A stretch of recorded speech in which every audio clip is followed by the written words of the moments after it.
I'm not done. We just finished our live stream, and I want to say a few things.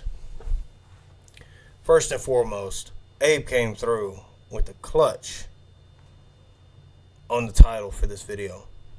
Drive me to drinking. There were times in this game where,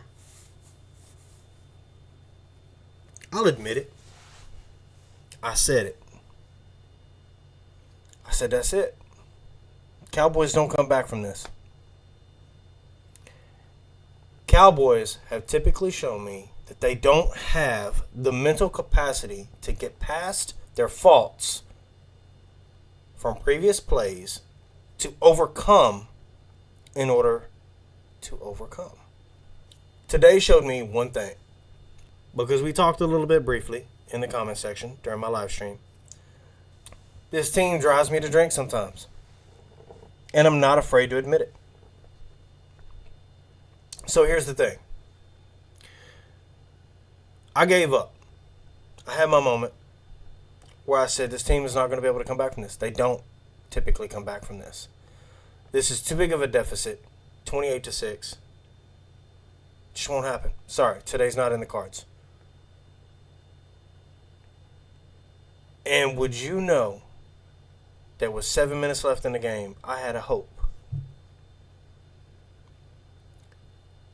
I had hope that this Cowboys team was going to pull up their pants and do what they needed to do. And they did it. Until the last real play from the offense for the Ravens. Now, Lamar got this fake handoff that I'm going to tell you right now is the most elite fake handoff that I've ever seen in my life. That's a grown man fake handoff. And I'll tell you, it's way more elite than a tush push. And that's not just because I don't like the Eagles.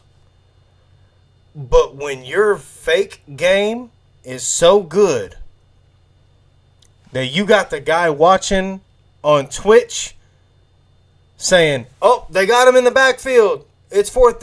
Oh, crap. Lamar kept it. First down. Game over. Buddy, let me tell you. That fake handoff game is real in Baltimore. And it beats out the tush push. Because unlike the tush push, that fake handoff is a real play. There's still skill involved.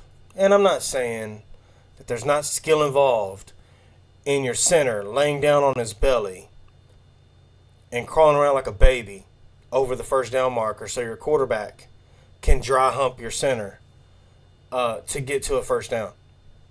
There's skill there. But with a fake handoff like that, you've got to have multiple people involved in it to the point of the fake receiver has to pretend so well that they've got the ball and that they're rushing from 4 yards out to roll to the left and fight and drop that shoulder to take that hit while the quarterback still has the ball in his right hand and is tucking it and is rolling for 6 yards. Telling you, man. We knew what we were getting into with this game. This game was not to be taken lightly. Your defense needs to go to the house and stand in the bathroom and look in the mirror and go, why do I ever think that we're out of it with a quarterback like Dak Prescott? If you give Dak Prescott something to fight for, he will fight for you. Sometimes it may not go his way, but that's what you're there for. Defense. Stand up, punch somebody in the mouth. Your defense fought back in the fourth quarter. And they put the Cowboys in the perfect position to win the game. You just didn't have the ball bounce your way. And you didn't do enough on defense with 2 minutes and 30 seconds left in the clock. State of the Union. Philadelphia improves to 2-1. They beat the Saints. Relatively, handedly, might I add. Makes you wonder if New Orleans is what you thought they were off of that Dallas game.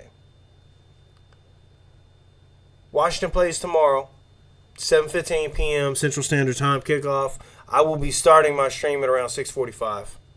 We will be covering that game. Because that's first, second, and third right there. Dallas falls to 1-2. You got third place sewed up by my book.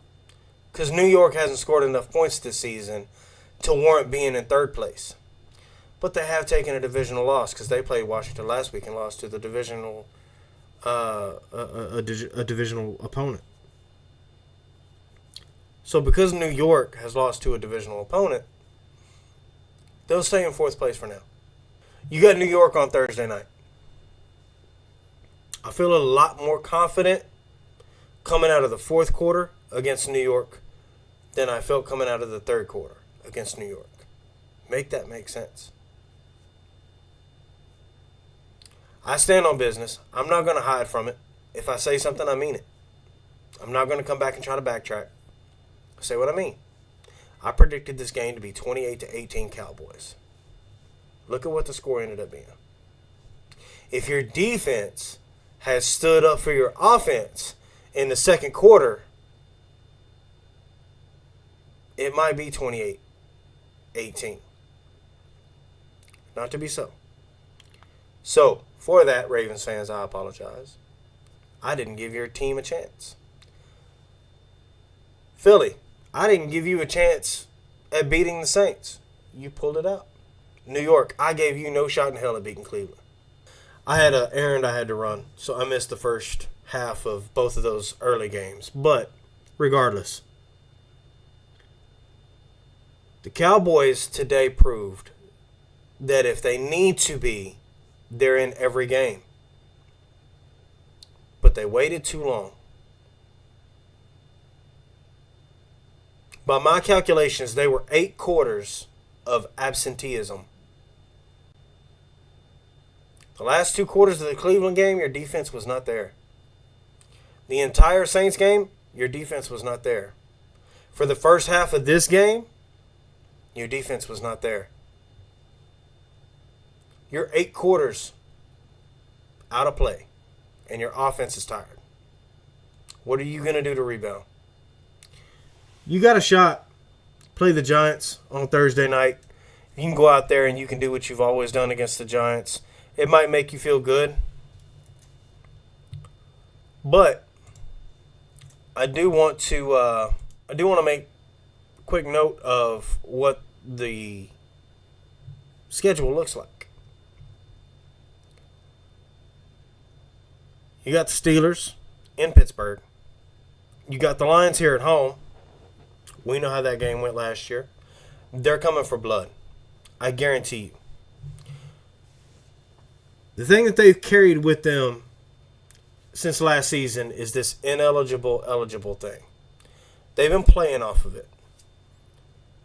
They're going to come through with a lot of animosity. So you'd better have your A game figured out by the time you play the Lions here at home. Then happy birthday to me. You got to go play San Francisco in San Francisco. San Francisco looked pretty good without their wide receiver and their running back today. Just going to say that. Brock Purdy might be the real deal. You'd better be ready for whatever they decide to roll out there on the field. Because if you play anything like you did today, you'll be fighting from behind. And your defense is going to have to learn that they're never out of this game. As soon as they decide that they want to start clicking, things can start rolling. We're not going to think too far ahead. We got Giants on Thursday. I'll be live streaming. Game kicks off at 7:15. Like I said, I'll be live at about 6:45. so that we can kind of get started. Tomorrow, I will be streaming the game. Monday Night Football, Washington versus Cincinnati. Cincinnati is 0-2. Washington is facing a team much like what we just had to face, under kind of the same circumstances. A little bit of a given. They've already got a divisional win. Now, it's an AFC matchup, so in the grand scheme of things, it don't matter to them if they lose that AFC matchup or not. They can win. Be great for their record. They got a divisional win. They could be 2-1, tied with the Eagles. Cowboys and the Giants are tied. They'll be happy to have that record, right? Dan Quinn coming over from the Cowboys. Oh, yeah. He'd love to have a 2-1 record. So watch out. Could be interesting. All right. With that being said, I hope you guys please like, please follow, please subscribe. Please go over to Twitch. Follow me over there. The Cowboy Sideline Report. We're going to keep the season rolling. The biggest thing is your defense needs to understand they're never out of it. They've got the firepower. They've got the ability. If they just harness it and believe in themselves, they can climb back into any game. I'm still standing here, 10 toes down, saying go Cowboys.